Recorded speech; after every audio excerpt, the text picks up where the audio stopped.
Muito obrigado. Seu Fernando Pimentel, então, com a palavra por 15 minutos. Obrigado. Eu gostaria de pedir a permissão para falar em pé, pode ser? Sim. Uma pequena apresentação.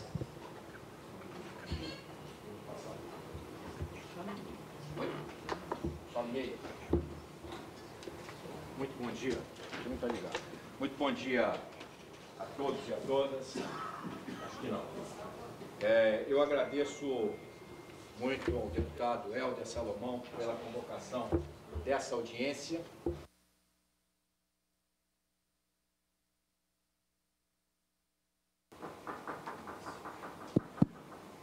Guarda meu tempo aqui, né? Tá certo? Assim como o deputado Macris por ter apresentado esse projeto. Tenho plena consciência da controvérsia que esse projeto traz e, ao mesmo tempo, temos a plena consciência de que ele mais e mais tem sido objeto de discussões no mercado mundial e no Brasil. O parecer do nosso relator, o deputado Helder, ele reconhece méritos, mas, ao mesmo tempo, reconhece algo que nós também reconhecemos, que são as dificuldades de implementar medidas dessa natureza. Por outro lado, nós entendemos que o Brasil, que tem sido referência em vários fóruns dessa natureza, inclusive com nossa participação na OMC e na OIT, defendendo modelos que tragam cada vez mais para os acordos internacionais as questões do trabalho, isso é uma tendência que, quando esse projeto foi apresentado, e até hoje, 2 anos depois, ele se avolumou, tanto nas políticas privadas quanto nas discussões dos grandes órgãos mundiais. Então, reconhecendo as dificuldades de execução, eu trago aqui uma breve apresentação com alguns elementos que dão sustentação à nossa perspectiva de trabalho para esse assunto. O setor têxtil de confecção, desnecessário dizer, nós estamos entre os 4 maiores do mundo na produção de vestuário e entre os 5 maiores na produção de têxtil. E longe de nós de dizer que nós temos um ambiente perfeito dentro do nosso país. No entanto, nós temos, sim, um trabalho muito grande, integrado entre poder público e poder privado, para trabalhar dos problemas existentes nesse e em outras áreas de produção e de indústria. Mas essa indústria emprega mais de 1,5 milhão de pessoas com carteira assinada, considerando os seletistas, considerando sócios, considerando proprietários e considerando atividades que tramitam em torno da atividade de têxtil e confecção. E com faturamento que não é pequeno, estando entre os 5 maiores pagadores de salário da indústria de transformação. No ano em curso, 2017, depois de 2 anos de profunda recessão, onde mais de 130 mil postos de trabalho foram cortados, nós recuperamos cerca de 30 mil postos até outubro e a produção voltou a crescer. Voltou a crescer, como começou a crescer também a compra de máquinas e equipamentos, dando a nós uma perspectiva bastante razoável para 2018. Ao mesmo tempo, as importações, e nós não temos nada contra as importações, nós somos favoráveis ao comércio transparente, justo e leal, elas crescem numa proporção bem maior do que cresce o consumo, e como verão mais à frente, essas importações advêm normalmente de países que têm um compliance muito diferente do Brasil. O setor têxtil e de confecção no mundo, ele movimentará, a partir de 2020, cerca de 1,7 trilhão de dólares. Isso é só na parte industrial. A parte de varejo, você pode multiplicar isso por 50%, 60%, 70% mais. Então, é um dos maiores mercados do planeta em que tem um número de atores extremamente relevante, com todos os níveis de desenvolvimento, com várias situações diferenciadas de compliance ao longo de relacionadas a meio ambiente, trabalho, seguridade social e etc. Então, não é um setor homogêneo, é um setor muito heterogêneo pela diversidade de países. E aqui eu já faço uma observação. Essa nossa proposta, que é a proposta que nós apoiamos, ela não tem nada a ver com criação de barreiras artificiais ao comércio, porque também pode-se incorrer em erros nessa questão. Criar barreiras e cada vez mais o comércio internacional vai ser muito mais afetado por barreiras técnicas do que por tarifas. A tendência é das tarifas irem sendo reduzidas ano após ano ou dentro dos acordos que são firmados.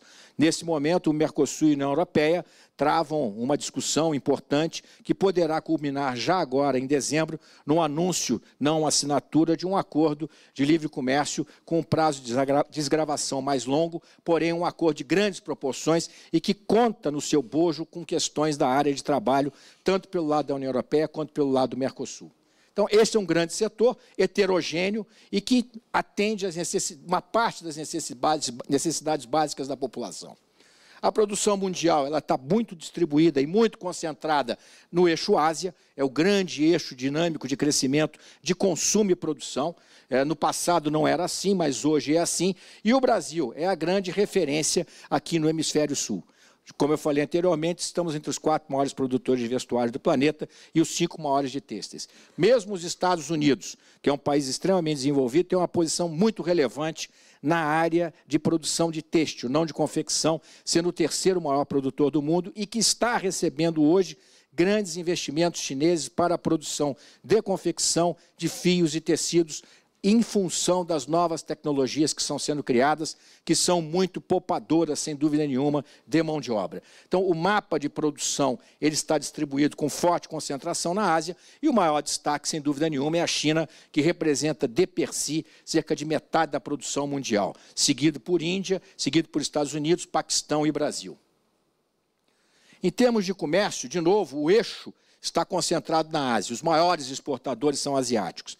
E aí você encontra desde uma China que evoluiu, sim, principalmente na sua borda leste, mas países como Camboja, Mianmar, Vietnã, Laos, Sri Lanka, que têm essa indústria como um fator propulsor da sua industrialização inicial e que estão recebendo capitais chineses e japoneses para o desenvolvimento de sua indústria. E isto também está migrando para a Ásia, para a África, desculpa, principalmente com o destino à Etiópia, que está se transformando num grande parque. Então, o cenário têxtil ele tem hoje um movimento de expansão para alguns continentes, onde ele é incipiente do ponto de vista de produção industrial com destino ao mundo, e, ao mesmo tempo, ele está dividido com outro cenário, que é o avanço tecnológico, que começa a colocar uma nova posição de competitividade nos países desenvolvidos, e o Brasil se encontra no meio desse processo, ainda incipiente nessa evolução tecnológica, mas com grande motor de arranque endereçado por nós e por as instituições de ensino, e, ao mesmo tempo, com a certeza de que esse setor será ainda, por muito tempo, um grande empregador na indústria nacional e no varejo. Existem padrões diferentes de compliance. Existem padrões diferentes de enforcement dos governos. Muitos países têm a sua regulação, têm os seus regulamentos, têm as suas leis, mas não há uma clareza de esforços governamentais para fazer com que essas legislações, essas normas, esses regulamentos sejam cumpridos. Existe, mas não é tão focado na parte do poder público para que essas legislações sejam efetivamente efetivadas no âmbito do seu ambiente interno. Olhando para o quadro nosso de balança comercial, nós tivemos déficits crescentes até 2014, esses déficits reduziram-se por conta da recessão e esse ano ele aumenta de novo por conta da retomada da economia. E como poderão ver à frente, os grandes players que operam conosco são os players asiáticos. China liderando no têxtil, China liderando no vestuário, e Bangladesh, Vietnã, Índia, Peru, Turquia, Paraguai e Marrocos. Então, o grosso da boiada dessas importações se dá em locais onde o enforcement, onde as legislações, inclusive nós participamos desses encontros internacionais, é muito menos rígida quando há do que o que nós temos aqui. Nós não vamos regredir, mas nós também temos consciência de que nós temos que avançar nesse aspecto que para nós é relevante, porque destruir emprego aqui para gerar lá, mesmo reconhecendo a necessidade de todos os países gerarem empregos para os seus cidadãos, não é algo digno nem algo correto a nosso ver. Nós temos vários projetos para impulsionar a indústria têxtil e confecção, e dentro deles a sustentabilidade social e ambiental é dos mais relevantes. Não há como, e o nosso congresso agora recém-realizado em outubro, no Rio de Janeiro, teve como tema conformidade e tecnologia, fatores-chave para a indústria de varejo. Não há aqui nenhuma demagogia de achar que estamos prontos, pelo contrário, há muito o que fazer todos os dias, mas nós estamos tratando desses assuntos diferentemente de outras nações. E esses padrões que estão sendo criados, alguns privados e outros públicos, eles estão na ordem do dia das discussões dentro do país e no mundo. Ou seja, temos várias ações envolvendo, inclusive nós, com o nosso selo de sustentabilidade, o selo qual o nosso sonho de consumo não é ter selo, é ter o Brasil reconhecido como uma cadeia produtiva de alta sustentabilidade em todos os seus aspectos, tanto de trabalho como meio ambiente, como social e ambiental. Então, olhando para as políticas corporativas que têm incorporado cada vez mais códigos de conduta, muitas dessas políticas derivadas de fiscalização, de legislação, que é algo que veio, que está acontecendo no nosso Brasil, mas é um movimento coletivo. E a ABIT, hoje, nos seus projetos de trabalho, dentro dos Objetivos de Desenvolvimento Sustentável, está muito focada no número 8, que é o trabalho decente, no 9, que é inovação e infraestrutura, no 12, o consumo e produção responsável, e no 17, que é a criação de parcerias para desenvolvimento desses projetos. Olhando para hoje, esse é um dos projetos que nós estamos envolvidos, com a OIT, com a BVTEX e com as empresas Renner, Zara. Outro projeto que nós estamos envolvidos é no Brasil Mais Produtivo, aí, no espaço de ganhar produtividade, melhorar as condições de produção das empresas. Outro projeto muito relevante que nós estamos hoje, está acontecendo o último dia da operação desse ano, que é o Laboratório de Moda Sustentável, com vários atores, tanto da área do trabalho quanto da área do trabalhador e empregador. E essa área de sustentabilidade e inovação da produção mais limpa, da produção correta, da produção decente. Então, nós estamos envolvidos nessa questão em todos esses escopos de trabalho.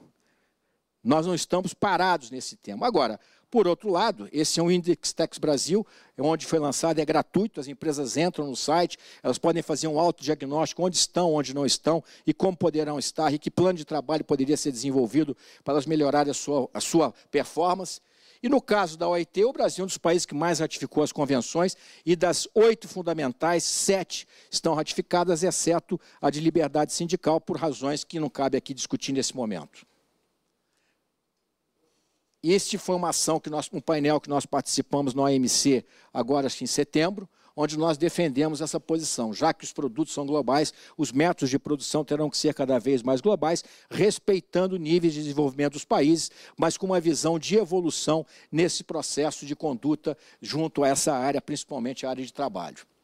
Os regulamentos e políticas públicas se ampliam. Os Estados Unidos agora recentemente reforçou a visão do controle de fronteiras e produtos fabricados em condições análogas ao extrato vão ficar retidos na alfândega. Os Estados Unidos já têm isso. Esse projeto que foi colocado, ele emula um pouco a questão do próprio projeto do Congresso norte-americano ao Executivo. Não é perfeito, nós discutimos muito com os americanos, já tivemos várias vezes no Departamento do Trabalho dos Estados Unidos tratando dessa questão. A forma como ele é feito, nós não concordamos, mas o fato é que existe. A Europa tem, a OCDE, nós estamos participando do Código de Conduta da Produção Mundial de Têxteis e Vestuário. Enfim, é um assunto que ganhou uma dimensão planetária, assim como as discussões do clima. E nós estamos participando de cada uma dessas ações, dentro daqueles recursos que nós temos, mas atuando de forma proativa em favor do desenvolvimento desta área e de uma visão muito mais mundial do que uma visão particular de cada país. Então, no caso específico dos Estados Unidos, eles estão, é uma maneira deles, eu até questiono como agem, mas existe essa questão claramente posta e claramente sendo praticada, e com ênfases cada vez maiores no controle de suas fronteiras para produtos fabricados de maneira desigual. Eles têm problema lá dentro? Tem, não tem poucos não, tem muitos problemas. Mas eu estou mostrando o que o mundo está fazendo e o que nós poderemos fazer sem criar aí uma camisa de força para o nosso governo e sem criar questões que sejam negativas para as relações do Brasil com outros países do mundo. O nosso objetivo é dar espaço para que o Brasil possa ter políticas de avaliação de países que concorrem conosco em grande volume de comércio e que, porventura, estejam se utilizando de condições inadequadas de trabalho para efeito de conquistar mercados. Para o senhor ter uma ideia, deputado, nós pegamos agora no Porto de Sepetiba, no Rio de Janeiro, nos últimos 4 meses, entrada de mercadoria a preço de 50 centavos a unidade.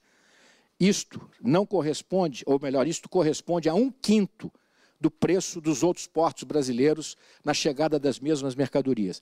Isso aí não é só um problema de trabalho em algum canto. Isso tem ilegalidades também dentro do país. Já acionamos a Receita Federal, estamos acionando a Polícia Federal, porque temos um convênio com a Receita para tratar desses temas de comércio desleal e de desvio de comércio ou de fraudes no comércio. Então, é um convênio desde 2006. Então, a nossa proposta, ela não tem nada de inusitado com o que o mundo vem fazendo.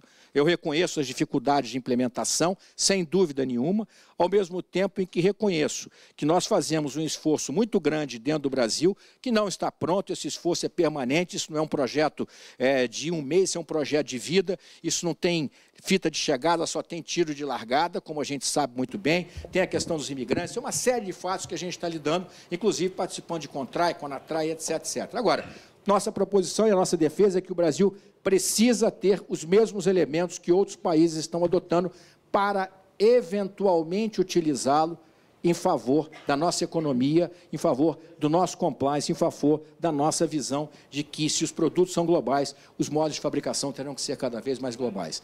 É difícil, é controverso, mas nós defenderemos ele até onde pudermos, mas o Parlamento é soberano. Muito obrigado. Agradeço ao Fernando Pimentel, representando o ABIT.